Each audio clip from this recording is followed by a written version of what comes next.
kita dengarkan Bung Diding Sudrajat.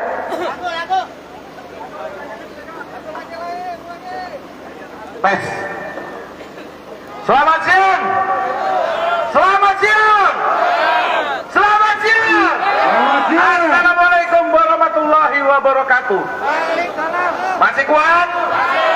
Masih kuat? Pengen tetap bertahan? Teman-teman buruh, siang ini kita di sini, kita berkumpul di kantor menteri yang tukang naker-naker buruh. Menteri yang gak pernah kebijakannya membuat buruh tersenyum. Cabut! Karena dia tukang naker-naker. Jadinya ini, naker ini nanti kita rubah namanya. Menjadi Kementerian Perburuan. Supaya berpihak kepada buruh. Dan bukan untuk naker-naker lagi. Menteri kalau bayar! Menteri kok cuma nakernya ke buruh aja, gak berani ke yang lain-lain, cuma ngisep aja, isep telan, tukang ngisep aja ini buruh ini, menteri kita ini. Makanya menterinya harus diapain ini? Diapain? Pecat! Pecat! Yuk kita teriakkan kepada gedung yang di depan kita. Pecat menteri, pecat menteri, pecat, pecat, pecat, pecat, pecat, pecat, pecat, pecat, pecat.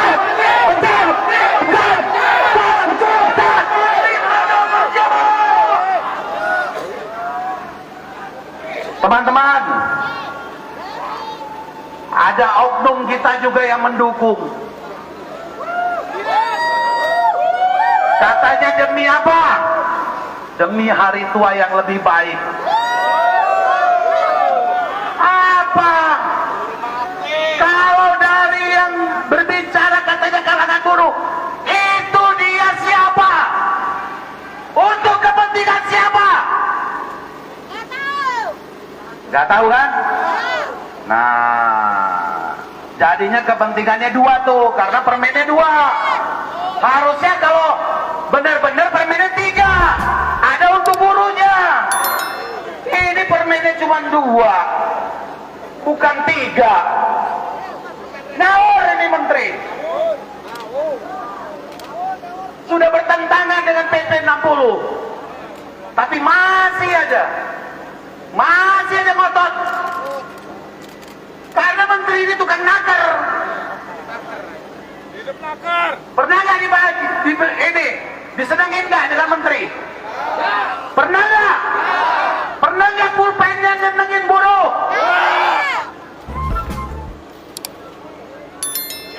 Udah jadi menteri aja langsung omnibus lo. Gimana? Kacau ini menteri. Katanya membela. Kita harus pecat ini menteri. Kita harus ganti ini namanya, bukan nakar lagi, supaya jangan ditakar-takar. Jadi ini kita rubah nanti namanya menjadi Kementerian Perburuan. Gak ada lagi yang nakar-nakar. Semua buruh akan tertawa dan bergembira.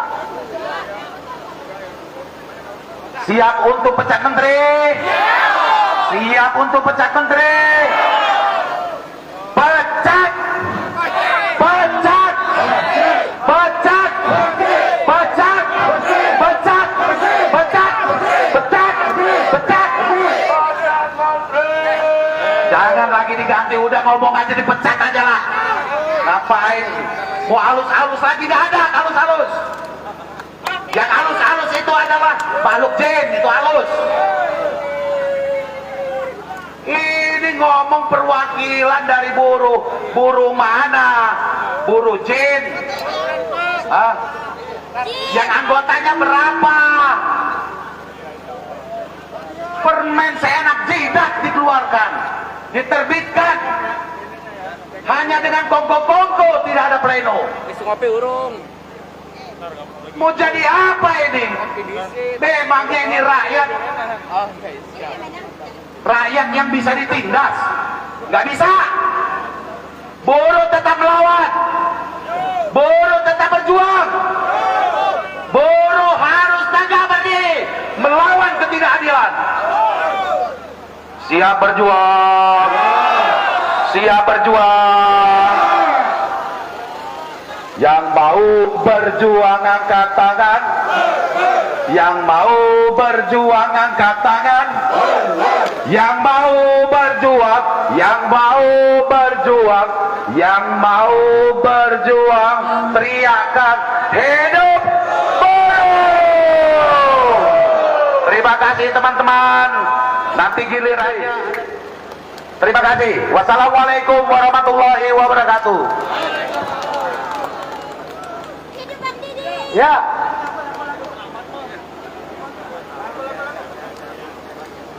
Ya kawan, kita datang di sini dengan kemarahan, dengan kekecewaan, dengan jeritan, mewakili suara tangisan buruh Indonesia. Jadi sepakat, bertahan semua. Dia bertahan. Tidak ada yang bubar. Karena ada lokasi selanjutnya, yaitu kantor pusat BP Jam Sosek yang kita sambangi, kita kepung hari ini juga. Sepakat semuanya. Ya, mari kita dengarkan Ketua Umum Parkes Reformasi KSPI, Bung Idris Hidam. Aplaus meriah untuk Bung Idris Hidam. Ya, kawan, bagi pemilik Honda Beat warna hijau yang kuncinya ketinggalan, ada di saya, silakan menghubungi mobil komando. Honda Beat warna hijau, kuncinya ketinggalan di motor. Saya persilakan Bang Idris. Ya, terima kasih. Assalamualaikum warahmatullahi wabarakatuh. Ya, hidup buruh.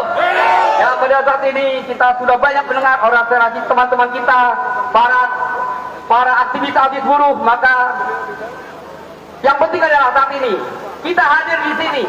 Kita semua tahu hadir di sini adalah menyatakan Permenaker tersebut yang nomor 2 tahun 2022 adalah harus dibatalkan karena bermasalah. Inilah pertanyaan kita. Kenapa seorang menteri berani dengan membuat Permenaker ini melanggar peraturan di atasnya, PP-nya, dari sektor politiknya. Kita tahu, kita belajar di Serikat Pekerja bahwasanya yang namanya peraturan kalau merubah itu adalah dari usulan-usulan para orang-orang yang merasa bahwa peraturan tersebut adalah jelek.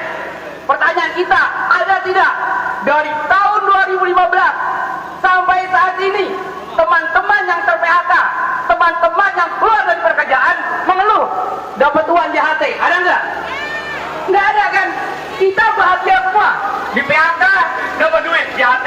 Kita tidak pernah mengeluh dapat uang JHT. Tapi kenapa mereka permasalahkan masalah ini?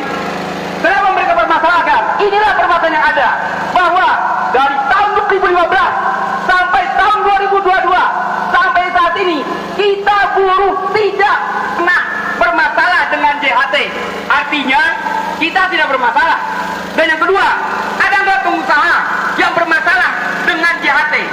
Karena kalau pengusaha kita dipecat, kita mikirin kita, ya enggak? Kalau teman-teman dipecat oleh pengusaha, maka teman-teman di pengusaha menyatakan terserah urusan lo. Dan pengusaha ada urusan dengan uang tersebut. Teman-teman ambil nggak masalah. Jadi dari mana dapat pembisiknya? Dari mana Permenaker dapat pembisik bahwasanya peraturan 2015 itu lebih jelek? Dari mana pembisiknya? Artinya adalah peraturan 2015 tersebut, PP 60 tersebut adalah bagus dan itu adalah sesuai dengan keinginan kita, keinginan pengusaha. Jadi bisa jadi bahwa ini adalah pembisik dari BP Jam Sosek. Artinya mungkin gak uangnya ada apa tidak? Mungkin uangnya nggak ada kali. Karena kalau kita ambil nggak punya duit, ya kan? Bisa jadi gitu kan? Kemana itu duit? Karena duit tersebut duit segar. Duit tersebut ada duitnya. Tapi kenapa kita minta ada nggak ada? Maka dari mana didapat pembisiknya? Maka Permenaker tahun 2 tahun 2002 ini adalah menyengsara kaum buruh. Dan kita tahu, jika orang yang menyengsarakan kaum miskin, orang menyengsarakan kaum duafa, orang menyengsarakan kaum mustadafin, orang menyengsarakan kaum proletar, maka hidupnya akan sulit. Mungkin dia nggak ngerti bagaimana kalau kita berdoa, bagaimana kita meminta, teriakan mengganti, bukan mengganti lagi, memecat itu menteri. Maka kita bukan hanya berteriak, kita pun berdoa bahwasanya itu menteri nggak punya hati nurani kepada kita. Menteri tidak punya kepekaan kepada kita. Mungkin menteri tersebut nggak pernah ngaji kali. Kalau ngaji kan kita diajarin kalau ngaji kan, bahwa kalau orang ngaji itu kalau teman kepada orang rendahan, kepada orang miskin, kepada orang duafa, kepada para kaum buruh, kita harus berbuat baik, permudah urusannya. Kita permudah urusannya. Maka kita tahu bahwa ini menteri ini kebanyakan ngopi kali, karena jarang ngaji kali deh. Maka kita minta bahwa lo kalau ngurusin rakyat kecil, kalau ngurusin kita semua, ya banyak belajar bahwa orang kecil itu butuh sesuatu yang diinginkan. Itu apa? Dana dengan segar. Maka saat ini tidak ada kata yang baik dan tepat, adalah cabut Permenaker dan juga ganti itu menteri. Kalau tidak ganti, kita doain tadi mati sekalian gitu kan. Oke, lagi Hero Buruh, cabut Permenaker tahun 2022 dan ganti menteri. Terima kasih. Assalamualaikum warahmatullahi wabarakatuh. Panji federasi dan panji partai buruh, kibarkan semua.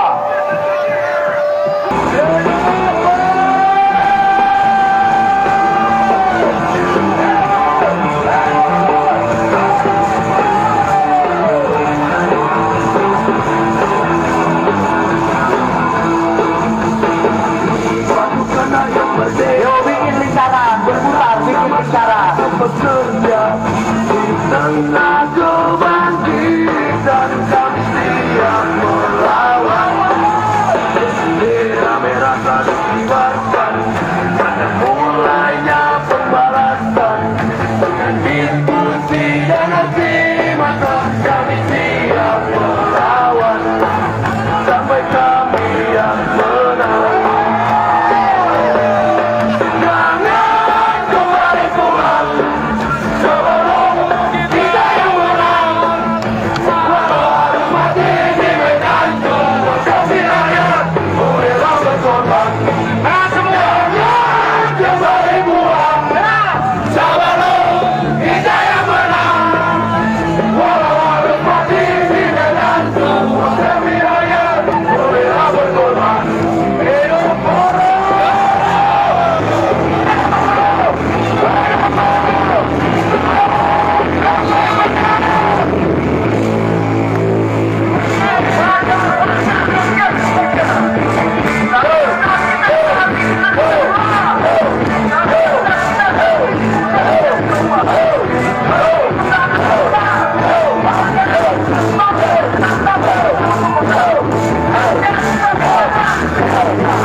Buktikan bahwa hari ini buruh masih terus melawan sampai kami yang menang.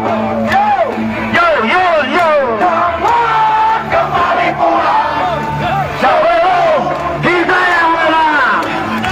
Walau harus mati di medan juang demi rakyat, rela berkorban. Jangan kembali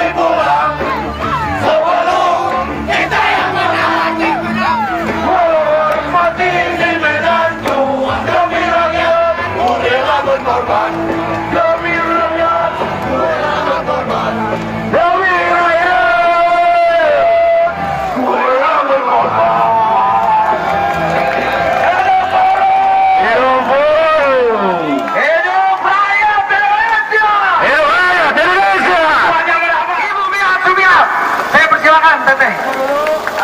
2 jam. Jangan pakai emosi, jangan pakai emosi. Hidup buruh! Hidup buruh! Hidup buruh!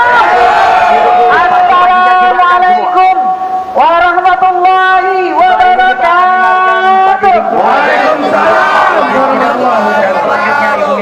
Salam sejahtera buat kita semua. Masih kuat berdiri kawan-kawan. Masih kuat berjuang kawan-kawan. Masih siap berjuang untuk melawan ketidakadilan. Masih kuat bertahan sampai Menteri Tenaga Kerja mengeluarkan surat membatalkan peraturan Menteri Tenaga Kerja nomor 2 tahun 2022. Siap berjuang, siap sampai malam, siap turun ke jalan. Sayang jalan tolnya masih lancar. Kalau sedikit-sedikit lama-lama kan jadi mungkin. Paham ya? Saya nggak meminta Anda untuk nutup jalan tol, nggak boleh, itu dilarang, pidana. Tapi kalau kawan-kawan mau ya, saya nggak bisa menahan.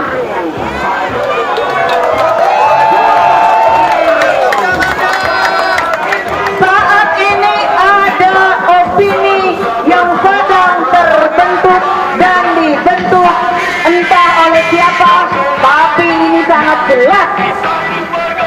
Yang pertama, ini untuk edukasi, untuk menggerakkan kepada kawan-kawan buruh pekerja Indonesia dimanapun berada. Satu, peraturan Menteri Tenaga Kerja nomor 2 tahun 2022 melanggar Undang-Undang Sistem Jaminan Sosial Nasional atau SJSN pasal 1 ayat 8, 9, dan 10 bahwa isinya ini kurang lebih ya bahwa dan Undang-Undang SJSN menyampaikan bahwa peserta BPJS Tenaga Kerjaan di dana JHT adalah peserta aktif yang membayar iuran kurang lebih selama 6 bulan. Berarti pekerja buruh yang di PHK yang sudah berhenti iuran bukan lagi menjadi peserta BPJS dalam hari ini dana JHT. Padahal dalam Menaker nomor 2 tahun 2022 di sana disampaikan, disebutkan di salah satu pasalnya bahwa dana JHT tidak bisa dicairkan apabila sebelum usia 56 tahun. Jika pekerja buruh di PHK di tengah jalan mengundurkan diri, maka dia tidak bisa mendapatkan dana JHT. Betul, artinya kawan-kawan, Permenaker nomor 2 tahun 2022 melanggar Undang-Undang SJSN. Yang kedua, saya mau tanya kawan-kawan buruh, kawan-kawan pekerja Indonesia, ada nggak uangnya pemerintah di dana JHT? Saya nggak mendengar. Saya tidak mendengar. Tidak ada sepeser pun, sesen pun uang pemerintah di dalam dana jaminan hari tua. Untuk itu tidak ada alasan apapun pemerintah menahan dana buruh di JHT. Nggak ada dana pemerintah di sana. Mereka mencoba-coba mengatur kita, mengatur dana jaminan hari tua kita. Nggak masuk akal logika, akal sehat saya. Lalu wajar kawan-kawan buruh pekerja dan rakyat Indonesia menduga-duga, berpikiran luas. Wajar jangan-jangan dananya digunakan oleh, jangan-jangan dananya enggak ada, jangan-jangan pas kebetulan lagi ada pembangunan ibu kota baru. Kamu tahu nggak jumlahnya berapa dana JHT? Kurang lebih 550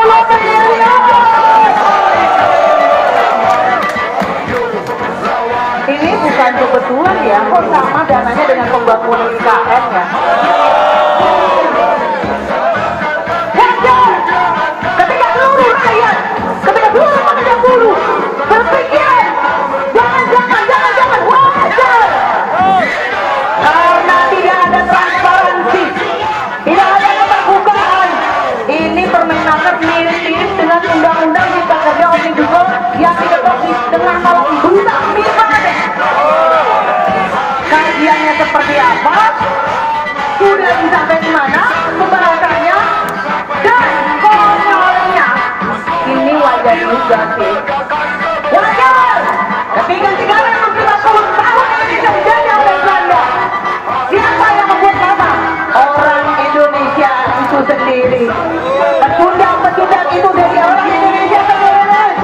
Pengkhianat itu dari orang Indonesia sendiri. Begitulah kamu semua. Ketika ada para oknum aktivis serikat pekerja serikat buruh yang menjadi pengkhianat atas terbitnya Permenaker Nomor 2 tahun 2022. Enaknya kalau pengkhianat diapain? Enaknya kalau pecundang pengkhianat diapain? Mereka itu udah dapat cuan. Udah dapat cuan. Udah dapat uang. Sehingga mereka mendukung penuh. Tanya mereka.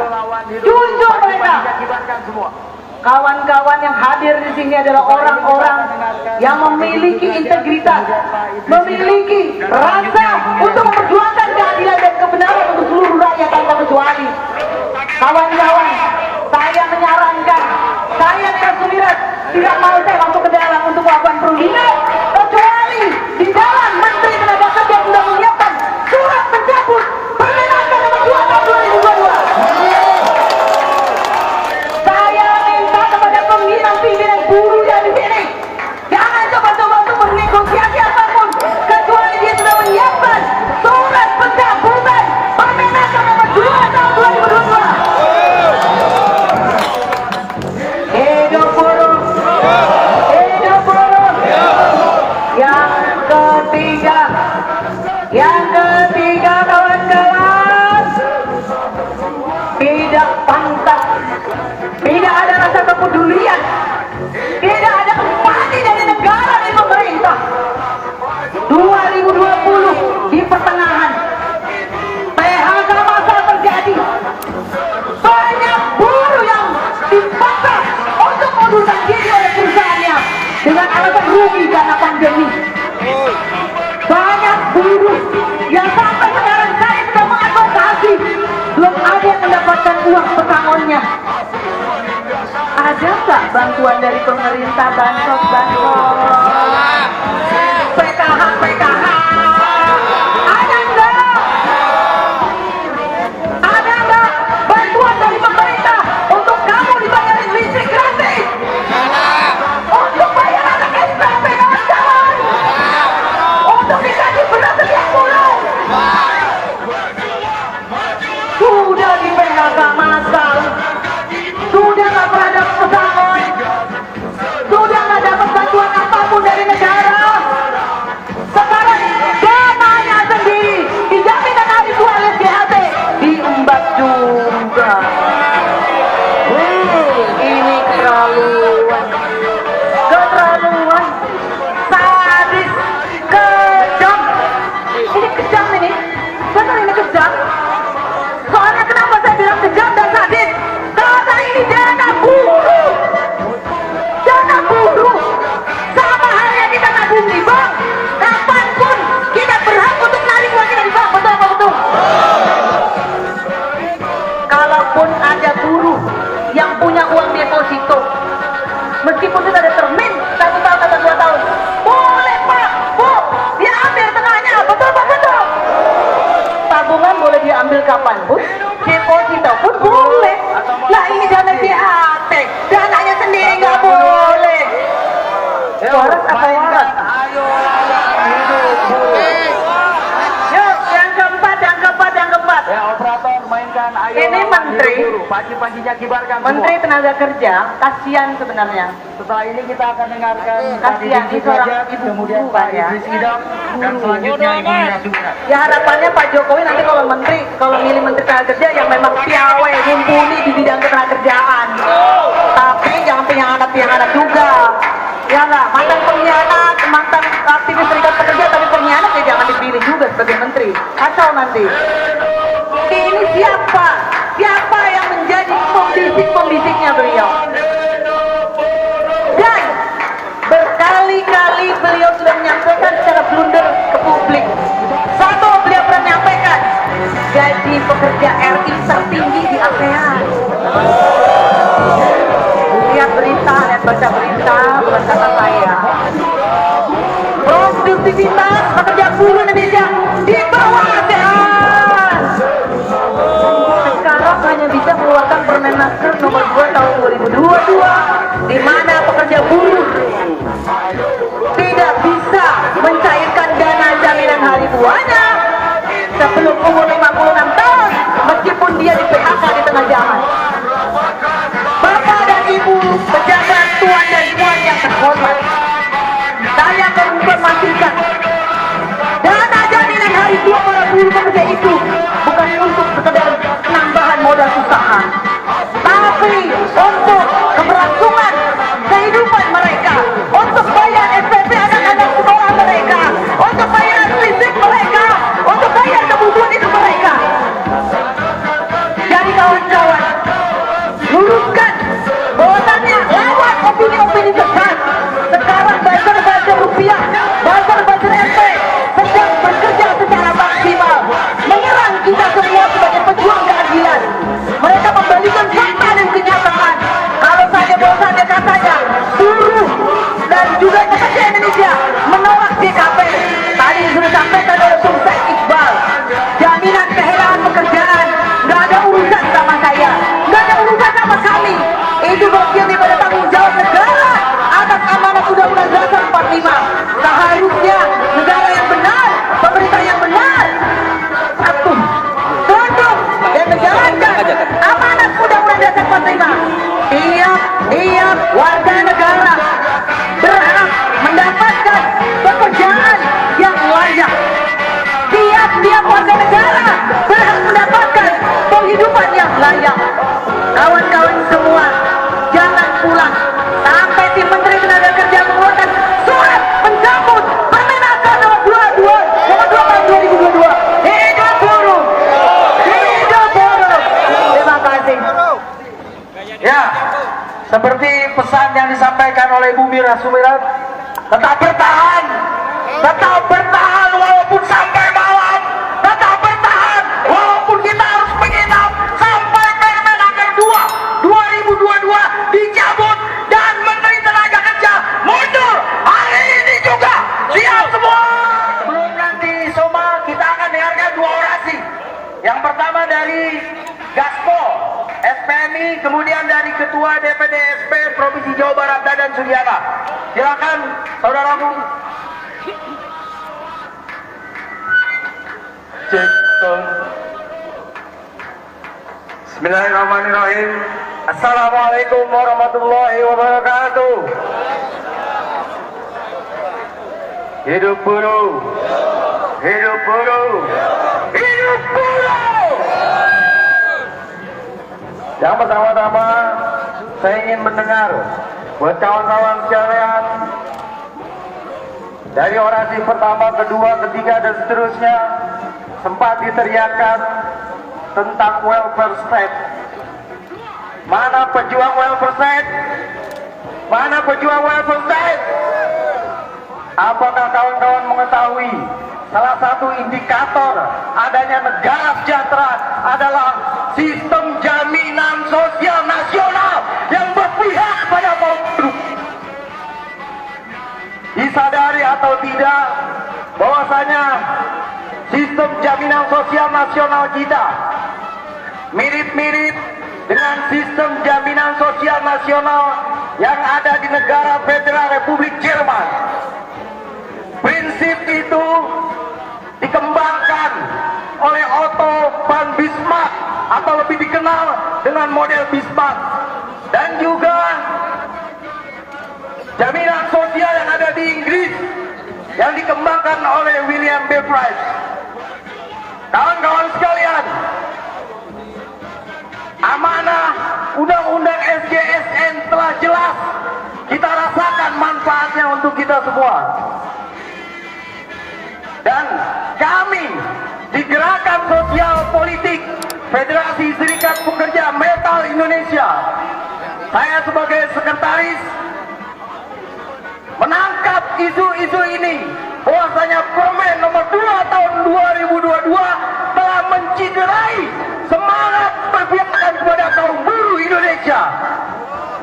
Apakah menteri layak menjabat sampai dengan periode terakhir? Apa kalimat yang pantas untuk Menteri Ketenagakerjaan sekarang? Ganti, kawan-kawan. Kawan-kawan sekalian, data yang dirilis oleh BPJS sendiri bahwa peningkatan angka kepesertaan BPJS Ketenagakerjaan itu mencapai angka 30,66 juta peserta. Artinya apa? Ada sejumlah uang yang bisa dimanfaatkan.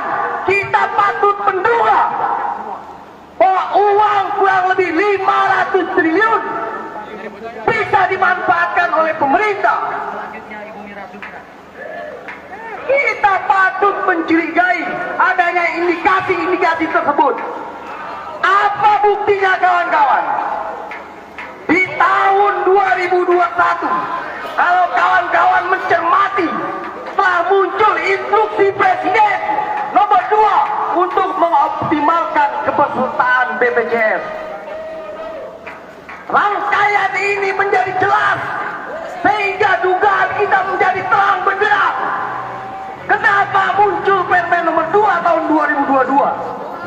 Di tahun 2021, Presiden mengeluarkan instruksi untuk menggenjot, mengoptimalisasi, diperintahkan kepada kepala daerah, gubernur, bupati untuk berupaya optimal meningkatkan angka kepesertaan BPJS Ketenagakerjaan. Di tahun ini, di tahun 2022 muncul Permenaker nomor 2 tahun 2022 ini. Apakah kawan-kawan siap melawan? Mana suaranya lemes banget ini. Siap melawan? Kader metal! Kader metal! Kawan-kawan sekalian, dalam situasi COVID pandemi sekarang ini, Menteri Tenaga Kerja jelas-jelas tidak memiliki kepekaan sosial. Kenapa saya katakan demikian? Banyak beberapa pendapat bahwasanya sistem JHT ini apabila diterapkan berdasarkan nilai filosofisnya, saya pikir ini ada terjadi kebuntuan atau kedunguan berpikir tentang makna dari filosofis jaminan hari tua. Sebab program BPJS Ketenagakerjaan itu sudah ada jaminan pensiun. Lantas kenapa jaminan hari tua disamakan persepsinya oleh jaminan pensiun? Hanya bisa diambil ketika usia buruh, usia pekerja sudah mencapai 56 tahun. Ini kan goblok. Goblok apa tolong? Kedunguan berpikir saya katakan. Jaminan hari tua bukan berarti umurnya harus tua. Tapi anggaran atau dana itu dimanfaatkan untuk persiapan melangkah menuju tua. Itu yang kita pahami, kawan-kawan. Fakta atau realita yang terjadi. Lahirnya Omnibus Law telah menciptakan yang namanya flexible time. Kontrak-kontrak kerja dipersingkat sehingga hubungan kerja menjadi singkat usianya. Kalau sebagai perimbangannya adalah jaminan tentang kehilangan pekerjaan, tadi sudah disampaikan oleh orator-orator sebelum saya, bahwasanya itu adalah pembohongan publik. Dan ini kita harus mengiyakan, kita harus sepaham dengan apa yang disampaikan oleh pimpinan kita. Kalau sistem kerja kontraknya hanya 1 bulan, 2 bulan, 3 bulan, maka tidak akan pernah kaum buruh merasakan manfaat dari GKP tersebut. Jadi kawan-kawan sekalian, siap untuk berjuang, siap untuk melawan. Ya, kami dari Gerakan Sosial Politik sebagai pilar dari Federasi Serikat Pekerja Metal Indonesia pasca Kongres di Purwakarta akan terus menerus menyuarakan isu-isu perjuangan tentang GHT ini, dan kita satu suara, satu komando, bahwasanya Menteri Ketenagakerjaan atau Menteri Kurang Kerjaan, Menteri Kurang Kerjaan ini mencabut Peraturan Menteri Nomor 2 tahun 2022. Atau hari ini juga tidak ada negosiasi. Siap melawan, siap berjuang. Hidup buruh, hidup buruh, hidup buruh. Oke kawan-kawan, saya minta kepada kawan-kawan sekalian tetap konsisten, karena perjuangan ini bukan main-main kawan-kawan. Perjuangan ini mencakup seluruh nasib kaum buruh yang ada di Indonesia. Kawan-kawan adalah hanya segelintir keterwakilan yang bisa hadir pada kesempatan aksi kali ini. Sepulang dari sini, sepulang dari aksi ini, sebelumnya kita akan melakukan rangkaian aksi sekarang di kantor Kementerian Ketenagakerjaan. Bentar lagi mungkin kita akan ke kantor BPJS Ketenagakerjaan. Sepulang dari aksi ini, sampaikan kepada kawan-kawan kita di rumah, berikan informasi yang jelas dan terang benderang kepada mereka bahwasanya kebijakan dilahirkannya Peraturan Menteri Nomor 2 tahun